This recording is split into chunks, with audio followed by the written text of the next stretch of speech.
బట్టతలతో బాధపడుతున్నారా? ఆధునితనమైన పద్ధతిలో hair transplantation చేయబడును. Face clinic Hyderabad.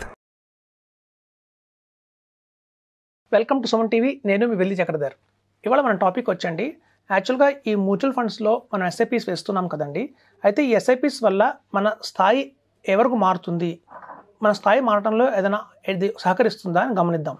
ఇప్పుడు చూడండి, చాలామంది చెప్పేది ఏంటంటే, ఒక ఫార్ములా అందరికి బాగా తెలుసు, 15x15x15 = 1 crore అని చెప్తాం.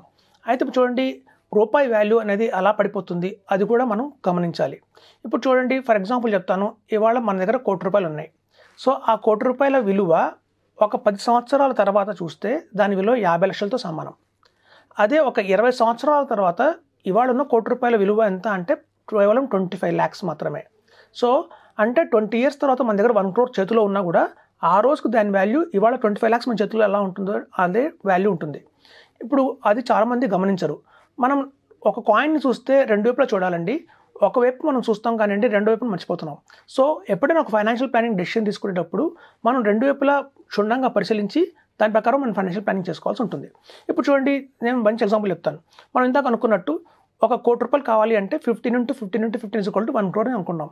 అంటే ₹15,000 per month, 15% rate of interest చొప్పున కనుక మనం 15 years వేస్తే, అంటే మనం ఎవ్రీ మంత్ వేస్తాం కాబట్టి టోటల్గా నెంబర్ ఆఫ్ మంత్స్ వచ్చి 180 months. సో 180 months మనం ఇన్స్టాల్మెంట్స్లో మనం 15,000 వేస్తే మనకు 1 crore వస్తుంది. ఆ వచ్చిన 1 crore నుండి 27 lakhs ఏమో మనం పెట్టాము, 73 lakhs ఏమో మనకి ప్రాఫిట్ అనేది వచ్చింది. సో ఆ 73 lakhs ప్రాఫిట్లో మనం 10% ట్యాక్స్ కట్టినా కూడా 7 lakhs మనం ట్యాక్స్ తీసేసుకున్నా కూడా 66 lakhs ప్రాఫిట్లో అయితే మనం ఉన్నాం. సో ఈ 7 lakhs ట్యాక్స్ తీసేస్తే ఉన్న 1 crore మనకి 93 lakhs మనకి ఆ రోజు వచ్చినట్టు. సో ఇక్కడి నుంచి 15 years తర్వాత ఆ 93 lakhs వాల్యూ ఎంత అని మనం చూస్తే ఇవాళ దగ్గర 37 lakhsతో సమానం. సో చూడండి, మనం ఇవాళ 37 lakhs మన చేతిలో ఉన్నాయి అంటే ఈవెన్ మనకి ఒక 2 BHK కూడా మనం కొనుక్కోలేము. సో ఇవాళ ఉన్న పరిస్థితి మనం గమనిస్తే ఒక 1 crore ఎస్ఐపి మనం అనుకుంటాం, ఒక ఫ్యూచర్లో మనకు 1 crore వస్తుంది, ఈ ఫ్యూచర్లో మనకు 1 crore వస్తుందని. కానీ ఆ ఫ్యూచర్లో వచ్చే 1 crore ఇవాళ ఈ ప్రైస్తో మనం కంపేర్ చేస్తే అది 37 lakhs మాత్రమే అవుతుంది. సో మన స్థాయి ఏమైనా పెరిగిందా అంటే పెరగలేదు, అంకైతే మారింది, 1 crore వచ్చింది అని చెప్పి. సో కాబట్టి ఏంటంటే, ఫైనాన్షియల్ ప్లానింగ్లో మనం తీసుకోవాల్సింది ఎలా ఉంటుందంటే, మనకి ఆ రోజు ఈవెన్ ఆఫ్టర్ ఒక 20 years తర్వాత నాకు 1 crore కావాలి, ఇవాళ ఉన్నట్టు 1 crore, ఆ రోజున 1 crore కావాలి అంటే ఎంత కావాలి అనేది క్యాలిక్యులేట్ చేయాలి. అలా చేస్తే మనకి దగ్గర 4 crores కావాలి. అంటే చూడండి, మనకి 4 crores కనుక ఆ రోజున మన చేతిలో ఉంటే ఆఫ్టర్ 20 years ఇవాళ 1 croreతో సమానం. ఇవాళ చూడండి, 1 crore మనకి ఇవాళ ఏమొస్తుంది అంటే హైదరాబాద్లో ఒక డబుల్ బెడ్రూమ్ ఫ్లాట్ వస్తుంది. సో ఇవాళ మనం ఒక డబుల్ బెడ్రూమ్ ఫ్లాట్ కొనడానికి 1 crore ఖర్చు పెట్టినట్టు 20 years తర్వాత, ఇక్కడి నుంచి 23 years తర్వాత మనం కొనాలి అంటే ఒక డబుల్ బెడ్రూమ్ ఫ్లాట్, దాని కాస్ట్ ఆ రోజున 4 crores ఉంటుంది. సో అట్లా కాబట్టి మన ఎస్ఐపి ఎప్పుడైనా సరే సిస్టమేటిక్ ఇన్వెస్ట్మెంట్ ప్లాన్లో ₹15,000 per month మనం చేయకూడదండి, ఇంటూ 4 times చేయాలి. సో ₹60,000 per month ఎస్ఐపి వేసుకుంటూ వెళ్తే 15 years తర్వాత మనకు 4 crores వస్తుంది. ఆ 4 crores ఆ రోజున ఈక్వల్ టు 1 crore అవుతుంది. సో మనం ఫైనాన్షియల్ ప్లాన్లో చేసే పెద్ద రాంగ్ మిస్టేక్స్ ఏంటంటేనండి, కరెక్ట్గా మనం ప్లాన్ చేసుకోకపోతే అంత కష్టపడి మనం చేసుకున్నా కూడా ఆ రోజు మన స్థాయి ఎలా ఉంటుందంటే మళ్ళీ కాస్ట్ రూపీ వాల్యూ పడిపోవటం వల్ల మళ్ళీ మనం డౌన్గ్రేడ్ అవుతాం. సో కాబట్టి మనం చెప్పేది ఏంటంటే, ఎస్ఐపీస్లో మనకు చిన్న డిసడ్వాంటేజ్ కూడా ఉందండి. మనం ఏం చేస్తున్నామంటే వాల్యూస్ని హైలో కొంటున్నాం. మన దగ్గర ఇది చూడండి, లంసమ్గా పెడితే మనం ఒకవేళ మీకు మంచి ఎగ్జాంపుల్ చెప్తాను. 20 years బ్యాక్ మనం తీసుకుందాం నిప్పాన్ ఇండియా గ్రోత్ ఫండ్. అందరికీ తెలిసిన famous one of the best mutual fund ఏంటంటే నిప్పాన్ ఇండియా గ్రోత్ ఫండ్. చూడండి, ఎవరైతే 2004లో అంటే 20 years బ్యాక్ ఒక 25 lakhs కనుక నిప్పాన్ ఇండియా గ్రోత్ ఫండ్లో వన్ టైమ్గా ఇన్వెస్ట్మెంట్ చేసి వదిలేస్తే ఇవాళ దగ్గర దాని వాల్యూ వచ్చి 10 crores ఉంది. 10 crores. సో ఇప్పుడు చూడండి, 10 crores మన చేతిలో ఇవాళ ఉంది అంటే మనం ఎంత లగ్జరియస్గా ఉండొచ్చు, హ్యాపీగా ఉండొచ్చు. సరే, అదే ఇంకో మనిషి అదే 24 lakhsని ఎవ్రీ మంత్ ₹10,000 కింద డివైడ్ చేసి 20 years వల్ల ₹10,000 ఎస్ఐపి వేసుకుంటూ వచ్చారనుకోండి. సో ఆయన పెట్టిన 20 yearsలో 24 crores ఇన్వెస్ట్ చేశారు, 24 lakhs ఇన్వెస్ట్ చేశారు. సో ఇన్వెస్ట్మెంట్ చేసిన 24 lakhsకి గాను ఇవాళ దాని వాల్యూ ఎంత ఉందంటే 1,96 lakhs మాత్రమే ఉంది. సో 1,96 lakhs ఇవాళ మన చేతిలో ఉందంటే ఒక 2 bedroom or 3 bedroom ఫ్లాట్ మనం కొనుక్కునే కెపాసిటీలో ఉన్నాం. లంసమ్గా పెడితేనేమో 10 కోట్ల వాల్యూ ఉంది. అదే ఎస్ఐపి రూపంలో పెడితే 10,000 అదే వాల్యూ 24 lakhs. ఇవాళ వచ్చింది మాత్రం 1,96 lakhs.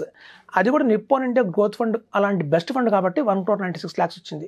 అదే టైంలో మనం చూసుకున్న హెచ్డిఎఫ్సి టాప్ 100 కావచ్చు, లేదా Birla sun life frontline equity కావచ్చు, అట్లాంటి వాటిలో కనుక వేసుంటే ఇవాళ 1.5 crore వచ్చింది. అంటే దాని వాల్యూ వాళ్ళ చూస్తే 1,50 lakhs మాత్రమే ఉంది. సో ఇప్పుడు చూడండి, దీన్ని బట్టి మనకు అర్థమైంది ఏంటంటే లంసమ్గా పెడితేనే ఎక్కువ లాభం ఈక్విటీలో, అంతేగాని ఎస్ఐపిలో వేస్తే వచ్చే లాభం నష్టం ఏంటంటే, మనం చూడండి 2004 అనే ఇయర్ తీసుకుంటే ఆ రోజు సెన్సెక్స్ స్టాక్ మార్కెట్ 6,500లో ఉంది. సో 6,500లో ఉన్న స్టాక్ మార్కెట్లో మనం లంసమ్గా పెడితే ఒకేసారి చాలా యూనిట్స్ వస్తాయి. మనం 75,000 దాకా సెన్సెక్స్ వెయిట్ చేసి అమ్మితే అధిక లాభం వచ్చి దగ్గర 10 కోట్లు అయింది దాని వాల్యూ. కానీ మనం ఎస్ఐపి రూపంలో వెళ్తే ఏమైందంటే 6,500 పాయింట్స్ సెన్సెక్స్ దగ్గర మనం స్టార్ట్ చేసాము. ఆ ఇయర్లో బాగా మార్కెట్ డ్రాస్టిక్ ఫాల్ అయితే జరిగింది, 4,000 రూపీస్ దాకా పడింది 1 yearలో. సో అంటే ఆల్మోస్ట్ 20% డిప్ వచ్చింది. సో ఆ డిప్ వచ్చిన ఈ 240 months ఇన్స్టాల్మెంట్స్లో కేవలం ఆ డిప్ మనం మార్కెట్ ఫాల్ వల్ల పొందిన అధిక యూనిట్లు ఎంత అంటే ఓన్లీ 10 times మాత్రమే పొందాం. ఎందుకంటే 1 yearలోనే ఆ 6,500 నుంచి 4,250 దాకా వచ్చి మళ్ళీ 6,500 నుంచి క్రాస్ అయిపోయింది. సో మనకి ఈ కింద కరెక్షన్ ఏదైతే ఉందో చూస్తే కేవలం 1 yearలోనే మనకు సాధ్యమైంది. సో 1 yearలో మనం ఎన్ని ఇన్స్టాల్మెంట్స్ చేస్తామంటే కేవలం 10 or 12 ఇన్స్టాల్మెంట్స్ మాత్రమే చేస్తాం. సో మనకి ఈ యావరేజ్ కాస్ట్ మనకి వచ్చిన లాభం ఏంటి అంటే కేవలం 10 monthsకే వచ్చింది ఆ యావరేజ్ కాస్ట్ అవుట్ ఆఫ్ 240 ఇన్స్టాల్మెంట్స్లో. రిమైనింగ్ 230 ఇన్స్టాల్మెంట్స్ ఏవైతే ఉన్నాయో అవి 6,500 కంటే ఎక్కువ పెట్టే కొన్నాం.